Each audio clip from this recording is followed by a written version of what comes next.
दोस्तों, एक तो हम कहें कि रोको मत जाने दो और एक हम कहें कि रोको मत जाने दो।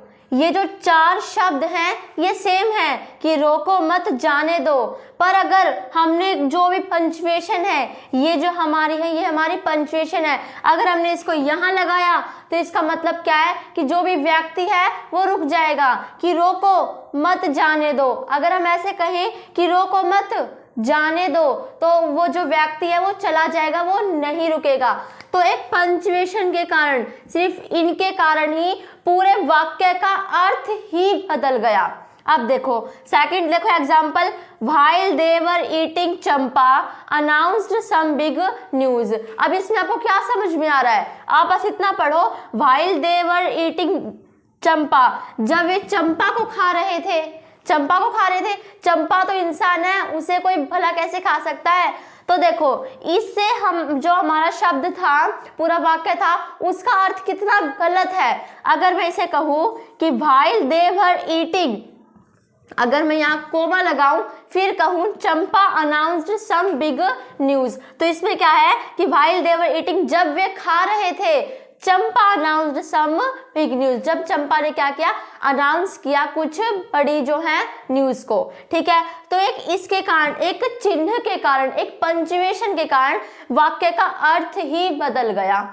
ठीक है, तो यही हमारा पंचुएशन का हमारी डेली लाइफ में कितना इंपॉर्टेंस होता है, हमारे इंग्लिश ग्रामर के अंदर भी बहुत ज्यादा इंपॉर्टेंस होता है। अब देखो एक और है, जैसे कि a woman without her man is nothing, ये पूरा शब्द है।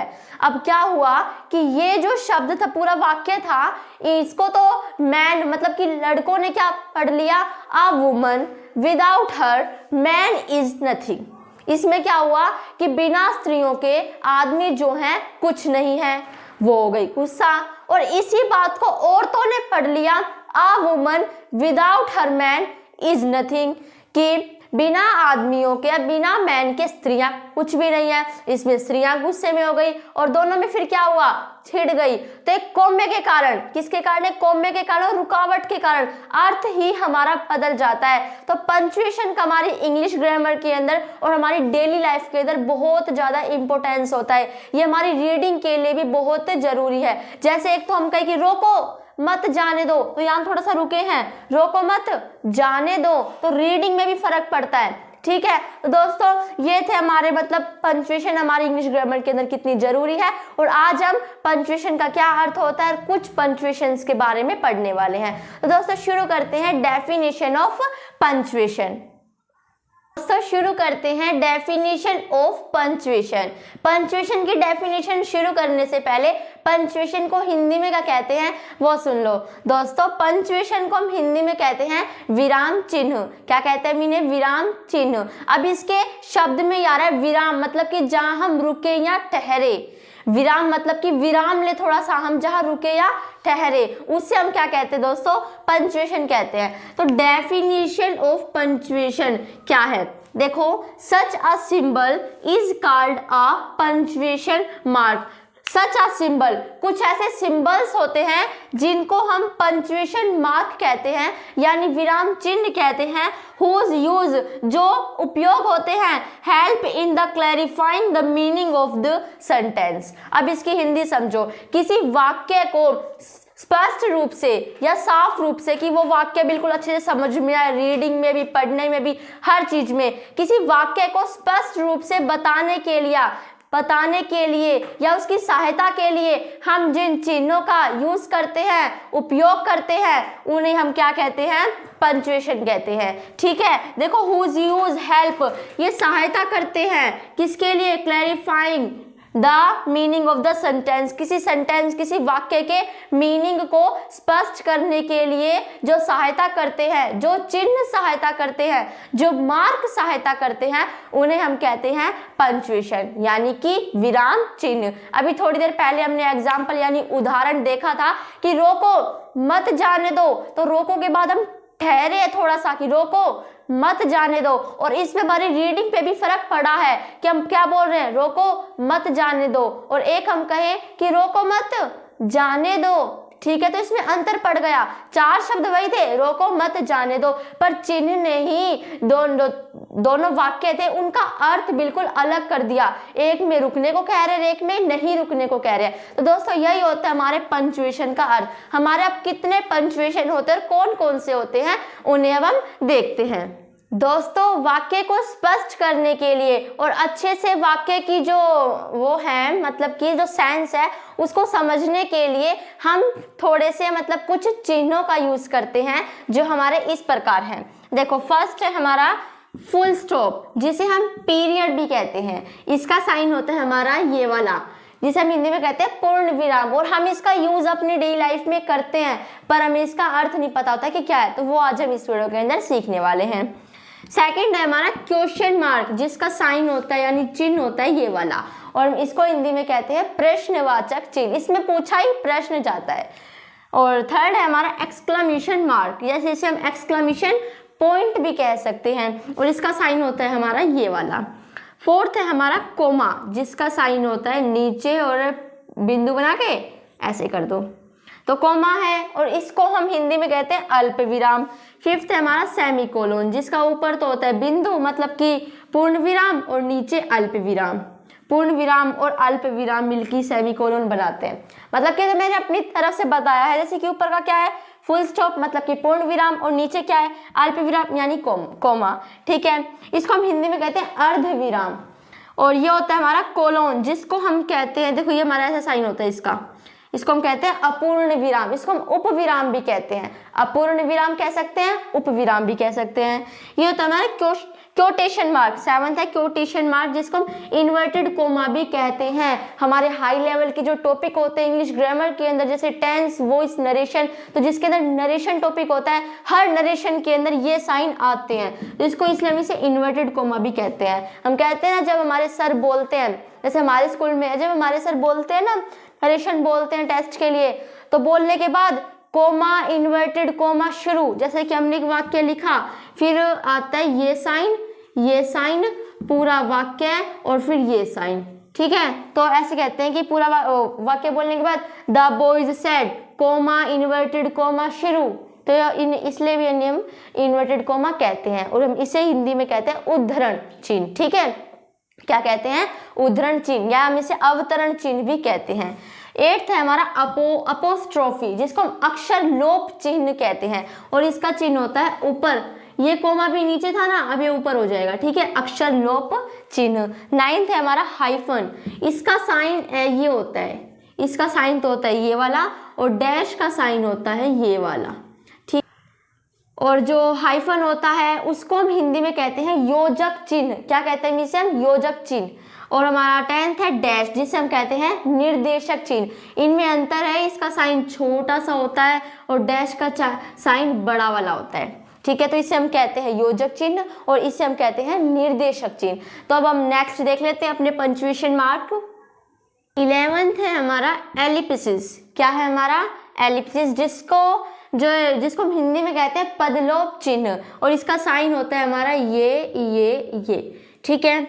12th है हमारा स्क्वायर ब्रैकेट्स और ब्रैकेट्स, जिसको हम हिंदी में कहते हैं बड़ा कोष्ठक चिन्ह, हम इसको बड़ा कोष्ठक भी कह सकते हैं, और इसका साइन होता है ये वाला जो आपको दिख रहा है। 13 है हमारा स्लैश और ओब्लिक, इसको हम हिंदी में स्लैश ही कहते हैं, और इसका साइन होता है ये वाला। 14 है हमारा राउंड ब्रैकेट्स और पैरेंथेसिस, ठीक है, इसको हम हिंदी में कहते हैं छोटा कोष्ठक, इसका साइन ओनली होता है ये वाला, ये बात को स्पष्ट करने के लिए यूज किया जाता है, और हम आगे पढ़ लेंगे इसके यूजेस। ये होता है हमारा कर्ली ब्रैकेट्स और ब्रेसेस, जिसे हम कहते हैं, इसको हम हिंदी में कहते हैं मंजिला कोष्ठक चिन्ह, ठीक है, इसको हम मंजिला कोष्ठक भी कहते हैं। इसका जो साइन होता है, चिन्ह होता है, वो ये होता है। इसका यूज देखो, इसका यूज और इसका यूज हम ज्यादा मैथ में करते हैं। देखो नाम से भी स्क्वायर ब्रैकेट, आपने स्क्वायर देखा है, मैथ तो आप स्कूल में जाते हो पढ़ते ही होंगे, चारों साइड जिसकी इक्वल होती है उसे हम स्क्वायर कहते हैं।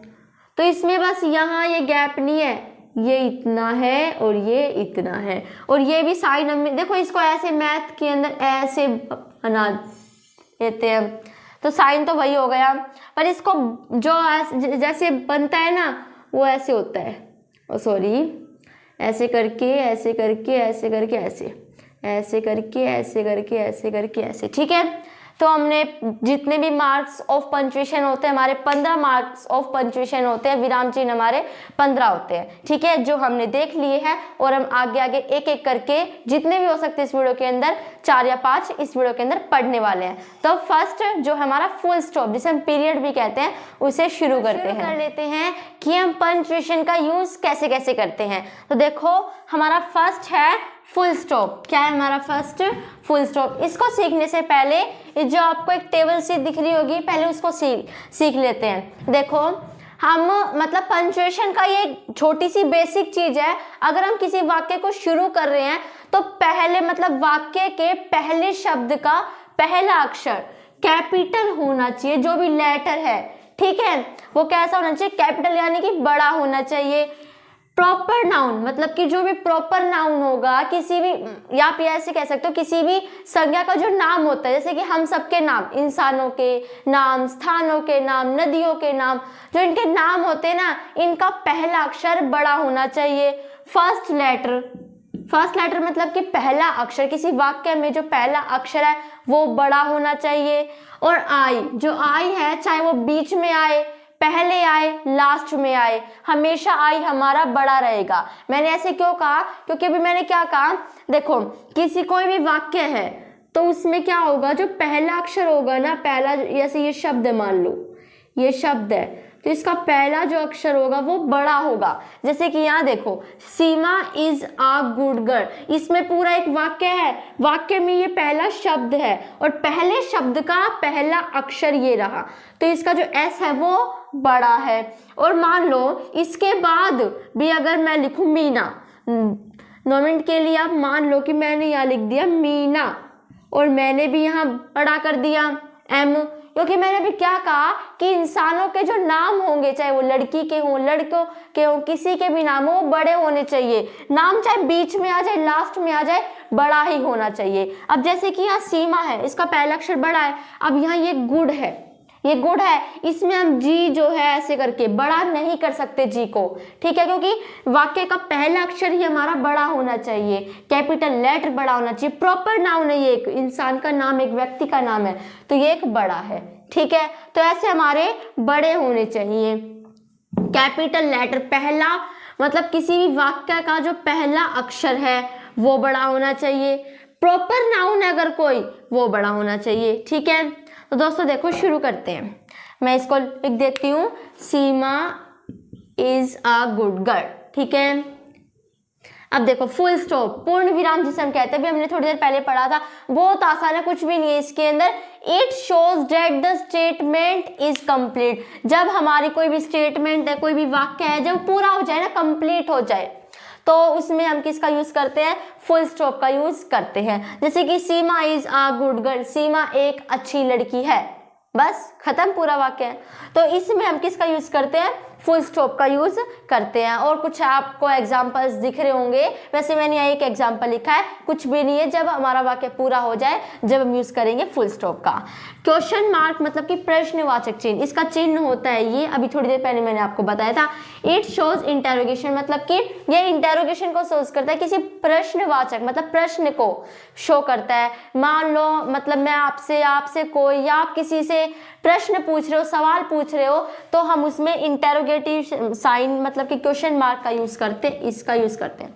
जैसे मैंने कहा कि व्हाट इज योर नेम, तो मैंने कहा कि तुम्हारा नाम क्या है, तो इसमें मैंने सवाल पूछा कि तुम्हारा नाम क्या है, तो इसमें हमने इसका यूज किया। और रीडिंग में भी जब चिन्ह लग जाते हैं ना, तो रीडिंग में भी फर्क हो जाता है। व्हाट इज मतलब कि अब देखो यहाँ क्वेश्चन मार्क है, मतलब कि सवाल पूछा जा रहा है, क्योंकि इसका अर्थ ये होता है, ये इसको दर्शाता है कि जब इसका यूज हम क्या करते हैं, जब सवाल पूछा जाए, what is your name, who are you, तो इसमें रीडिंग में भी चेंज, बदलाव हो जाता है। जैसे कि यहाँ में रुकना है, ये साइन जो यहाँ में रुकना होता है, क्योंकि मैं कंप्लीट हो गया ना, सीमा इज अ गुड गर्ल, थोड़ी देर रुको, 1 सेकेंड रुको, फिर आप बोलना शुरू करो, ठीक है। ऐसे एग्जाम्पल आपने देख लिया, व्हाट इज योर नेम, तुम्हारा नाम क्या है, व्हाट इज योर नेम। अरे तो कोई व्हाट इज योर नेम, इससे हमें कोई मतलब एक्सपीरियंस भी नहीं लगा कि हम सवाल पूछ रहे हैं, पर व्हाट इज योर नेम, इसे में लगता भी है। थर्ड है हमारा एक्सक्लामेशन मार्क, जिसको हम विस्मय दिबोधक चिन्ह भी कहते हैं, जैसे कि हमारा ये है। इट शो सडन फीलिंग, जब हमारी कोई अचानक फीलिंग होती है, जब हम ज़्यादा खुश हो जाते हैं, जैसे कि हुर्रे, और जब हम ज़्यादा दुखी हो जाते हैं तो उसमें हम जो भी हमारी सडन अचानक से जो फीलिंग्स होती हैं, दुख की, खुश की, आश्चर्य की जो भी फीलिंग्स होती हैं, उसको हम एक्सक्लेमेशन मार्क इससे शो करते हैं। ठीक है, जैसे कि व्हाट अ फाइन डे, क्या अच्छा दिन है। एक तो कहेंगे व्हाट अ फाइन डे, इससे कोई अर्थ पता चल रहा है, पर इसके बाद अगर एक्सक्लेमेशन साइन लगा है तो आपने अब इसका मतलब पढ़ा है कि इसका मतलब होता है जब अपनी सडन फीलिंग्स को, अचानक जो हमारे मन में फीलिंग्स होती हैं उनको शो करें, जैसे कि what a fine day, shut up, हम फीलिंग्स को शो करते हैं। तो हमने 3 अपनी पंक्चुएशंस पढ़ ली हैं और हम आगे के देखते हैं। दोस्तों शुरू करते हैं कोमा, जिसे हम हिंदी में कहते हैं अल्प विराम। तो देखो दोस्तों, कोमा का आपको पता है, अभी हमने थोड़ी देर पहले पढ़ा था कि इसका साइन होता है ये वाला, सेपरेशन ऑफ आइडियाज और एलिमेंट्स, मतलब कि हमारे आइडियाज जो हैं या हमारे जो भी एलिमेंट्स हैं या जो भी हमने लिखे ना एलिमेंट्स, अपने तत्व, उनको सेपरेट मतलब कि अलग करने के लिए भी हम कोमा का यूज करते हैं। यस शब्द आ गया, नो शब्द आ गया, वैन और सर शब्द आ गया, तो उसके बाद भी हम कोमा का यूज करेंगे। देखो मैं कंजंक्शन की वीडियो बना चुकी हूँ, उसकी लिंक मैंने डिस्क्रिप्शन के अंदर डाल रखी है, अगर वो वीडियो आप मेरी देखना चाहते हो तो देख सकते हो। तो जो हमारे कोऑर्डिनेटिंग कंजंक्शन होते हैं, जो that links two independent clauses, मतलब कि दो इंडिपेंडेंट अगर क्लॉजेस हो तो उनके साथ भी हम किसका यूज करते हैं, मतलब कोमा का यूज करते हैं। देखो कोऑर्डिनेटिंग कंजंक्शन जहां भी आ जाए, आपने पढ़ा है कोऑर्डिनेटिंग कंजंक्शन क्या होता है, जैसे कि एंड, बट, और, येट, ये सारे हमारे क्या होते हैं, कोऑर्डिनेटिंग कंजंक्शन होते हैं। तो इनसे पहले हम किसका यूज करेंगे, कोमा का यूज करेंगे, और जो भी वाक्य होगा वो टू इंडिपेंडेंट होगा। अभी आपको ये समझ में नहीं आ रहे होंगे इस लाइन के अंदर, देखो क्लोज इसकी वीडियो में बना चुकी हूँ, उसकी लिंक मैंने डिस्क्रिप्शन के अंदर दे रखी है, वहां जाकर आप उसे देख सकते हो। नाउन की भी मैं वीडियो बना चुकी हूँ, उसकी भी लिंक मैंने दे रखी है डिस्क्रिप्शन के अंदर, वो भी आप देख सकते हो। एग्जाम्पल से भी आपको चीज समझ में आ जाएगा। हमारा अगला है यूज, क्या है इसका यूज हम कब करते हैं, आफ्टर अ डिपेंडेंट क्लोजेस, मतलब कि अगर कोई डिपेंडेंट क्लोजेस है। अब देखो आप वहां जाओगे फिर देखोगे मेरी वीडियो को, क्लोजेस को बहुत टाइम लग जाएगा, मैं आपको वैसे बता देती हूँ। देखो इंडिपेंडेंट क्लोजेस वे होते हैं जो क्लोजेस आजाद, मतलब कि जो सेंटेंस आजाद होते हैं, कोई एक सेंटेंस है वो अपने आप में ही पूरा अर्थ दे रहा है, मतलब कि वो इंडिपेंडेंट, मतलब कि जो आजाद है उसे और किसी वाक्य की जरूरत नहीं है, वो अपने आप में ही पूर्ण वाक्य है। और डिपेंडेंट भी होता है, डिपेंड है वो किसी पर, मतलब कि उसे किसी और वाक्य पर वो निर्भर है, डिपेंड है, उसे किसी और वाक्य की जरूरत है। ठीक है, डिपेंड होता है डिपेंडेंट क्लोजेस, और इंडिपेंडेंट जो आजाद होते हैं। तो कोऑर्डिनेटिंग कंजंक्शन से ही पहले हम कोमा का यूज करते हैं। अब देखो थैंक्स फॉर योर हेल्प, मतलब तुम्हारी हेल्प के लिए, तुम्हारी सहायता के लिए धन्यवाद। हम कहते हैं ना कि थैंक्स फॉर योर हेल्प यश। तो मैं थोड़े से रुके, कोमा का यूज हम कब करेंगे, जब थोड़ा सा रुकते हैं। जैसे कि फुल स्टॉप का यूज हम कब करते हैं, जब हमारा पूरा वाक्य होने के बाद जब हम थोड़ी देर रुके, 1 सेकंड के लिए रुकते हैं। मान लो अगर हम फुल स्टॉप में 1 सेकंड के लिए रुकते हैं, तो कोमा में हम आधे सेकंड के लिए रुकेंगे, जैसे कि थैंक्स फॉर योर हेल्प यश। ठीक है, तो इसमें हम थोड़ा सा रुकते हैं। सेकंड है we went to the movie and then we went to the zoo. हम मूवी देखने गए या हम मूवी गए, मतलब मूवी के लिए गए, एक प्रकार से मूवी देखने ही गए होंगे। तो देखो हम मूवी देखने के लिए गए, या आप यहाँ लिख सकते हो we went to see the movie.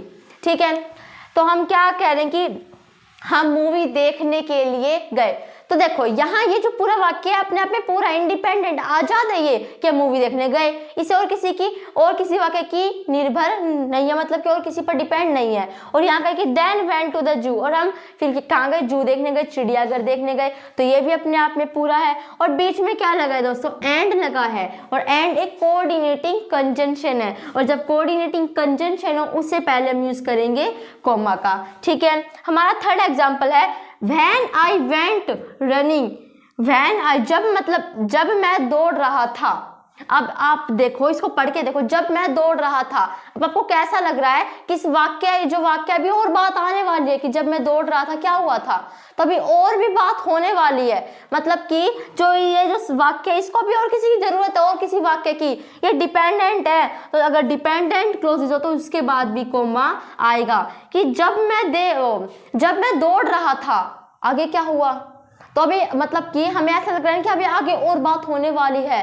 तो ये जो वाक्य है इसको भी और किसी पर निर्भर है। ये आई सॉ स्नेक, मैंने क्या देखा, एक सांप देखा। अब मैंने एक सांप देखा, ये बात तो अपने आप में पूरी है। पर हम क्या बात करें, डिपेंडेंट के बाद भी क्या आएगा, ये साइन आएगा। अब देखो हम जो कोमा है उसका साइन कैसे करते हैं, इंसानों के नाम, जैसे कि हम कह सकते हैं कि यश, शुभम और राजन और पुलकित। हमने क्या कहा, यश, शुभम, राजन, पुलकित। तो हमने देखो इंसानों के नाम हो गए, ये किसके नाम है, इंसानों के नाम है, व्यक्तियों के नाम है। तो अगर किसी भी लड़के का या किसी भी लड़की का नाम हो तो उसका पहला अक्षर बड़ा होगा। जैसे कि यश, YASH, तो उसका जो Y है वो बड़ा होगा। शुभम में S जो है वो बड़ा होगा। पुलकित में P जो है वो बड़ा होगा। राजन में जो R है वो क्या होगा, बड़ा होगा।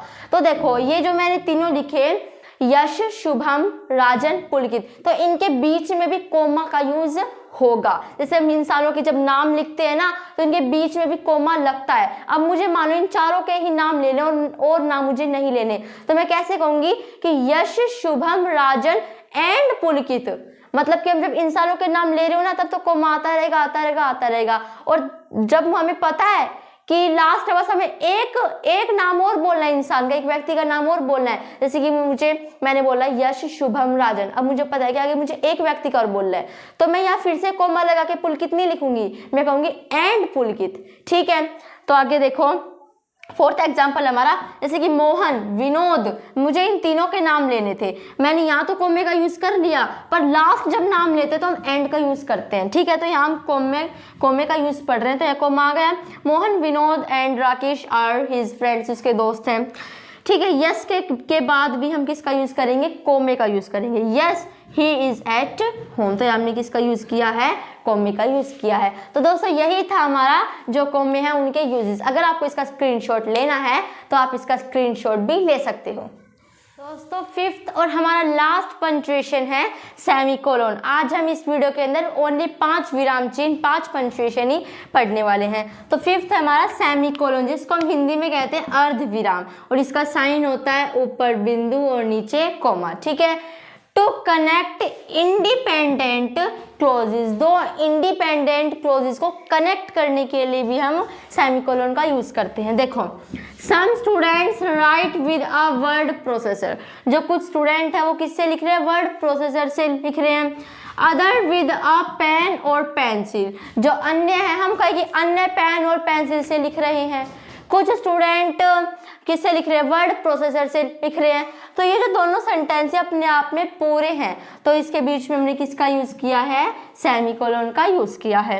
हमारा अगला है फर्दर मोर के साथ, मोर एवर के साथ, हाउएवर के साथ, नेवरथलेस के साथ, एल्स के साथ, हेंस के साथ, एटसेट्रा, इनके साथ भी हम सेमीकोलन का यूज करते हैं। इनसे पहले देखो दोस्तों, इनसे पहले तो हम किसका यूज करेंगे, सेमीकोलन का यूज करेंगे, और इनके बाद हम इसका यूज करेंगे। जैसे कि our mother is sleeping, our mother is sleeping, therefore आ गया, तो अभी क्या पढ़ा कि इससे पहले यूज करेंगे इसका सेमीकोलन का, इनसे पहले यूज करेंगे, और ये आ गए तो इसके बाद हम कोलन का यूज कोमा का यूज करेंगे, कोमा है। ठीक है, our mother is sleeping therefore we must not make a noise, जो हमारी मम्मी थी वो सो रही है। वैसे हिंदी ज़्यादा जरूरी नहीं है, मतलब अब तो हम ये पढ़ रहे हैं ना, बट मैं बता देती हूँ। हाँ, आवर मदर, हमारी मम्मी सो रही थी, इसलिए हमें मेक अ नॉइज शोर नहीं करना चाहिए। देखो अब अगला है require a longer pause than comma, comma में 10 सेकंड ले रहे थे, जब हम कोमा से ज़्यादा समय ले तब भी हम सेमीकोलन का यूज़ करते हैं। जैसे कि मैंने कहा as he was my brother, मैंने कहा कि जैसे कि वो मेरा भाई है, मैं उससे प्यार करती हूँ। फिर मैं थोड़ी सी रुकूंगी, देखो या तो मैं थोड़ी सी रुकी थी कि जैसा कि वो मेरा भाई है मैं उससे प्यार करती हूँ। जैसा कि वो अपराधी है मैं उसे दंड दूंगी। तो हम देखो इस कोमे में और इस सेमीकोलन में कहाँ ज्यादा रुके, हम इसमें ज्यादा रुके है ना, क्योंकि सेंटेंस अलग हो गया, ये बात अलग हो गई, ये बात अलग हो गई कि जैसे कि as he was my brother, थोड़ी देर के लिए रुके तो हमने ये लगा दिया। और इसके बाद हम ज्यादा देर के लिए रुके हैं, कोमा से ज्यादा देर के लिए रुके हैं, तो एज ही वाज गलती अपराधी, आई पनिश्ड, मैं उसे क्या करूंगी, पनिश्ड करूंगी, मतलब दंड दूंगी। दोस्तों हमने पंक्चुएशंस पढ़ लिया। अब देखो यहाँ आई भी है, हमने क्या पढ़ा था, आई चाहे बीच में आ जाए बट कैपिटल होगा, बड़ा होगा, तो हमारा आई क्या है, ये भी बड़ा है। ठीक है, हमने 5 पंक्चुएशंस पढ़ ली हैं और अब हम पढ़ेंगे थोड़ी सी प्रैक्टिस यानी एक्सरसाइज। दोस्तों शुरू करते हैं थोड़ी सी प्रैक्टिस पर। हम प्रैक्टिस से पहले ये जो 2 वोकैब है वो सीख लेते हैं। आपसे मैंने एक रूल बनाया है, हम हर एक वीडियो में 2 वोकैब तो सीखेंगे ही। अब देखो 2 वर्ड मीनिंग याद करने में कोई बड़ी बात थोड़ी ना है, 2 वर्ड मीनिंग तो हम याद कर सकते हैं। अब मैं कितनी सारी वीडियोस बनाऊंगी, मान लो मैंने 100 वीडियोस बनाऊंगी मैं, अगर मैं एक वीडियोस के अंदर 2 वोकैब दे रही हूँ तो 100 मतलब 100 दूनी 200 हो गया, तो 200 वोकैब्स हम याद कर सकते हैं, हमें कितना फायदा होगा। और 2 वोकैब याद करनी कोई मुश्किल बात नहीं है। तो दोस्तों देखो, एक तो रिज्यूम्ड, याद कर लेना ही नहीं, मन से याद करना तभी दिमाग के अंदर बैठेगा। रिज्यूम्ड मतलब कि फिर से उसमें बैठ गया, हम कहते हैं कि वो उसने फिर से रिज्यूम कर लिया, मतलब कि फिर से उसमें बैठ गया है, उसने रिज्यूम कर लिया है, बैठ गया है उसके अंदर। नज़ल मतलब कि नाक से रगड़ना, नाक से रगड़ना है, मुंह से रगड़ना, किसी चीज़ को जब हम या आप नाक से रगड़ते हैं, मुंह से रगड़ते हैं, तब उसको नज़ल कर रहे हैं, और जब हम किसी चीज़ में फिर से बैठ जाते हैं तो हम उसमें रिज्यूम कर रहे हैं। ठीक है, समझ में आया? अब इसको देख लेते हैं। देखो इसमें क्या गलती है, इसमें आएगा कि वाक्य का पहला अक्षर क्या होना चाहिए, बड़ा होना चाहिए। तो क्या आएगा, मे आई कम इन। हम इसको डेली लाइफ में बहुत यूज करते हैं, मे आई कम इन सर, हम इसका ज्यादा यूज करते हैं, पर हमें इसे कैसे बोलना चाहिए, मे आई कम इन सर। ठीक है, थोड़ा सा रुकना चाहिए यहाँ, क्योंकि यहाँ कोमा आता है, और कोमा मतलब कि अगर हम फुल स्टॉप में 1 सेकंड रुकते हैं तो कोमा में हम आधा सेकंड रुकते हैं। ठीक है, मे आई कम इन सर, और फिर लास्ट में क्या आएगा, फुल स्टॉप आएगा। सेकंड है हमारा, आप वीडियो को पॉज करके इन सारे के आंसर लिख सकते हो, फिर आप इन्हें मैच भी कर सकते हो। देखो हमने क्या पढ़ा था कि बीच में हो आई या पहले हो लास्ट में हो, आई हमेशा कैपिटल होगा, बड़ा होगा। तो आई एम हंग्री, फिर पहला अक्षर कैपिटल होना चाहिए और सारे अक्षर हमारे छोटे होने चाहिए वाक्य के अंदर, बट यहाँ तो बड़ा है, इसे करो छोटा। ठीक है, I am hungry so I am going to have food. ठीक है, यहाँ क्या आ जाएगा, फूड, और फिर लास्ट में क्या आएगा, पीरियड आएगा, मतलब कि फुल स्टॉप आएगा, इसे हम पीरियड भी कहते हैं। और यहाँ देखो हमने क्या पढ़ा था कि किसी भी वाक्य में पहला अक्षर क्या होना चाहिए, कैपिटल होना चाहिए, और यहाँ ये छोटा है, स्मॉल लेटर है, सो कैपिटल बनाने के लिए हम यहाँ लिख देंगे ही इज अ। अब देखो पहला अक्षर ही कैपिटल होना चाहिए और जितने भी अक्षर है वो हमारे छोटे होने चाहिए। तो यहाँ तो जो गुड का जी है वो बड़ा है, तो इसे छोटा कर देंगे, गुड मैन, और फिर लास्ट में क्या आएगा, ये फुल स्टॉप आएगा। इसे ध्यान रखना, अगर कहीं आप जा रहे हो और ये छोटी मोटी गलती बिल्कुल भी नहीं करनी चाहिए, क्योंकि ये बहुत बेसिक बात होती है इंग्लिश की कि किसी भी वाक्य का पहला अक्षर क्या होगा, बड़ा होगा, और वाक्य के खत्म होने के बाद लास्ट में क्या लगेगा, फुल स्टॉप लगेगा, यानी पूर्ण विराम लगेगा। और कुछ प्रैक्टिस आपको मैंने एक पिक्चर के अंदर दे रखी है, उन्हें आप सीख लेना, मतलब कि उनके आप प्रैक्टिस कोशिश कर लेना। तो दोस्तों आज की हमारी वीडियो ओनली इतनी थी। अगर आपको मेरी वीडियो पसंद आए तो इसे लाइक करना, शेयर करना, सब्सक्राइब करना, जहां तक हो सके इस वीडियो को हर घर तक शेयर करना। अगर वीडियो पसंद आए तो लाइक भी कर देना, और आगे की जो पंक्चुएशन है, जैसे कि आज मैंने 15 पंक्चुएशन पढ़ाई है, मतलब कि 15 पंक्चुएशन पढ़ाई है, जिसके अंदर से 5 पंक्चुएशन के यूजेस पढ़ाए हैं। आगे की 10 पंक्चुएशन की नोटिफिकेशन आपके पास पहुंच जाए, इसलिए वीडियो को सब्सक्राइब कर देना। तो मैं फिर से कहती हूँ, अगर आपको मेरी वीडियो पसंद आए तो इसे लाइक करना, शेयर करना, सब्सक्राइब करना। Thanks for watching my video. तब तक के लिए जय हिंद, जय भारत।